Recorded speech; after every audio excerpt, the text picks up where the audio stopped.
JSW steel को supreme court ने दिया बड़ा झटका। भूषण पावर खरीदने 19,000 करोड़ की डील को यहाँ पे पूरी तरह से रद्द कर दिया गया और उसी तरह सुप्रीम कोर्ट में ये भी कहा ये प्लान सिर्फ गैर कानूनी नहीं बल्कि यहाँ पे आईपीसी को यहाँ पे मजाक बना दिया गया। अब कंपनी लिक्विडेटर जेएसडब्ल्यू स्टील की मंशा पर लगी यहाँ पे गंभीर सवाल। इस पूरे मामले को जाने इसी एक वीडियो के अंदर और इसी के साथ हम बात करेंगे इसके चार्ट के ऊपर चल के कि आखिरकार फ्यूचर के अंदर स्टॉक कैसा परफॉर्म कर सकता है, कहाँ पे इसका स्टॉक का सपोर्ट जो आप यहाँ गिरावट देखने के लिए आई है उसके बाद ही स्टॉक रिकवर कर पाएगा कि यहाँ पे बाइंग अपॉर्चुनिटी देखने के लिए मिल सकती है। ये सारी बातें कवर करने वाले हैं इसी एक वीडियो के अंदर, तो फटाफट से जाकर चैनल को सब्सक्राइब करो और बेल आइकन तो जरूर दबा देना ताकि हर वीडियो की अपडेट आप टाइमिंग मिल जाए। तो चलिए बढ़ते ही वीडियो की तरफ। सबसे पहले हम चलते हैं इसकी न्यूज की तरफ और समझते आखिर क्या न्यूज निकल कर आई है जिसकी वजह से स्टॉक के अंदर आप 80 टाउन पर यहाँ पे देखने के लिए आ गया है। कुछ जैसा भी आपके यहाँ पे शो हो रहा है, यहाँ पे लिखता है सुप्रीम कोर्ट से जेएसडब्ल्यू स्टील को बड़ा धक्का, डील रद्द होते ही शेयर उड़ के निवेशकों में बेचैनी। यहाँ पे लिखता है सुप्रीम कोर्ट ने जेएसडब्ल्यू स्टील की भूषण पावर एंड स्टील को खरीदने की योजना को अवैध करार देते हुए खारिज कर दिया और कंपनी की संपत्तियों की नीलामी का आदेश दिया।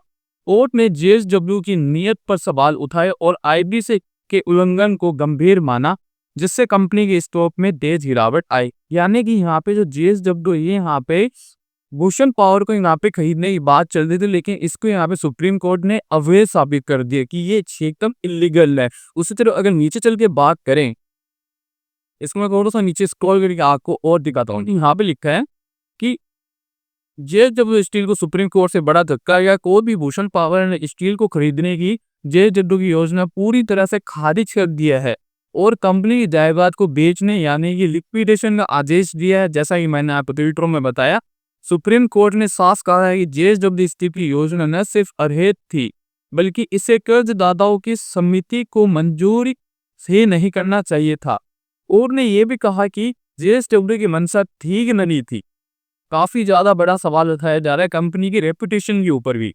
उन्होंने ईडी की जांच का फायदा उठाया और 2 साल पे समाधान योजना को लागू ही नहीं किया जिससे आईबीसी कानून का मकसद ही बिगड़ गया। यानी और अगर आपको समझ में आ रहा होगा तो यहाँ पे कंपनी पे काफी ज्यादा एलिगेशंस यहाँ पे लगाए जा रहे हैं। उसी तरह अगर इसी न्यूज को अगर मैं आपको शॉर्ट फॉर्म में लग के दिखाऊं यानी और समरी मैं यहाँ पे अगर आपको दिखाऊं तो यहाँ पे आपको शो हो रहा होगा या अगर आप यहाँ पे समरी की बात कर ले तो आपको ऐसा होगा कि मेन बात है सुप्रीम कोर्ट ने जेएसडब्ल्यू की भूषण पावर एंड स्टील को खरीदने की योजना को पूरी तरह से अवैध करार देते हुए रद्द कर दिया। यानी जो यहाँ पे प्लान था भूषण पावर एंड स्टील को खरीदने उसको तो पूरा मतलब भी हटा ही दिया, मतलब पूरा रद्द कर दिया। उसी तरह आगे रहे क्या कहा सुप्रीम कोर्ट ने, यहाँ सुप्रीम कोर्ट ने क्या कहा, जेएसडब्ल्यू की रेजोल्यूशन प्लान समाधान योजना अवैध थी, इससे कर्जदाताओं की समिति सीओसी को मंजूरी ही नहीं देनी चाहिए थी। जेएसडब्ल्यू ने ईडी की जांच का फायदा उठाया और जानबूझकर 2 साल तक योजना को लागू नहीं किया। यह सबसे बड़ी बात यहाँ पर निकल कर आ रही है। इससे IBC insolvency and bankruptcy court का मकसद बिगड़ गया। अब क्या होगा? सुप्रीम कोर्ट ने आदेश दिया कि भूषण पावर संपत्ति बेची जाए यानी कंपनी लिक्विडेशन में जाए। इसका असर क्या होगा? जेएसडब्ल्यू स्टील की छवि और भावी अधिग्रहण योजनाओं पर असर पड़ सकता है। अन्य कॉर्पोरेट्स के लिए ये एक चेतावनी है कि वे आईपीसी कानून का गलत फायदा ना होता है। और मैंने यहाँ न्यूज की समरी बता दी कि क्या न्यूज थी, इसी क्या समरी आप अच्छे से न्यूज समझ में आ गई होगी। अब मैं लेकर चलता हूँ आपको इसके चार्ट करो को और समझा अब इसकी एनालिसिस को। तो जैसा ही आगे यहाँ पे शो हो रहा है, मैंने यहाँ पे जेएसडब्ल्यू का वीकली टाइम फ्रेम का चार्ट खोला हुआ और जो अपने स्टॉक ने यहाँ पे क्लोजिंग दिया वो दी यहाँ पे 973.20 के रेट पर। और अगर अब यहाँ पे अपन इसके मेन सपोर्ट की बात करें यानी कि अगर मैं तो आपको सपोर्ट ड्रॉ करके दिखाऊं तो आपको एक क्लियर वे शो हो रहा हो जहाँ से स्टॉक एक ट्रेंड लाइन का सपोर्ट लेकर चलता हुआ नजर आ रहा है। वो ट्रेंड लाइन अपनी ये वाली ट्रेंड लाइन जिसको स्टॉक काफी अच्छी तरह से यहाँ पे फॉलो करता हुआ चल रहा है और ये ट्रेंड लाइन आपको एज ए सपोर्ट की तरह यहाँ पे काम करती हुई नजर आ रही है। यानी कि अगर आप यहाँ पर देखोगे यहाँ से सपोर्ट दिया हुआ है, यहाँ से भी सपोर्ट लिया हुआ है, यहाँ से भी सपोर्ट दिया, यहाँ से सपोर्ट यानी अच्छा खासा ही ट्रेंड लाइन आपको एज ए सपोर्ट की तरह काम करती हुई नजर आ रही है स्टॉक के अंदर। उसी तरह बात रही ऊपर के रेजिस्टेंस की, तो जो ऊपर में रेजिस्टेंस निकल कर आ रहा है वो अगर यहाँ पे अगर आपको ड्रॉ करके दिखाऊं तो वो रेजिस्टेंस अपना ये वाला रेजिस्टेंस आप इस पे एक रेजिस्टेंस भी बोल सकते हो और इसको चैनल भी बोल सकते हो। इस चैनल के अंदर इसको क्रिएट करता हुआ चल रहा है और कॉन्टिन्यूअसली ऊपर बढ़ता हुआ नजर आ रहा था। आप यहाँ पर देखोगे तो यहाँ से रिजेक्शन लिया था, यहाँ से रिजेक्शन लिया, यहाँ से रिजेक्शन, यहाँ से रिजेक्शन, यहाँ से रिजेक्शन। इसी रेंज के अंदर स्टॉक आपको ट्रेड करता हुआ नजर आ रहा था और कॉन्टिन्यूअसली आपको ऊपर बढ़ता हुआ नजर आ रहा था। अब बात कर लेते हैं आखिरकार स्टॉक में आपको अच्छा मोमेंटम देखने के लिए मिल सकता है कि नहीं मिल सकता है। तो मेरे हिसाब से आपको स्टॉक के अंदर काफी दिनों तक यानी कुछ दिनों का अभी गिरावट देखने के लिए मिल सकती है, क्योंकि न्यूज काफी ज्यादा खराब निकल कर आ रही है कंपनी से रिलेटेड। क्योंकि यहाँ पे इन्होंने ईडी के रूल्स का उल्लंघन किया है।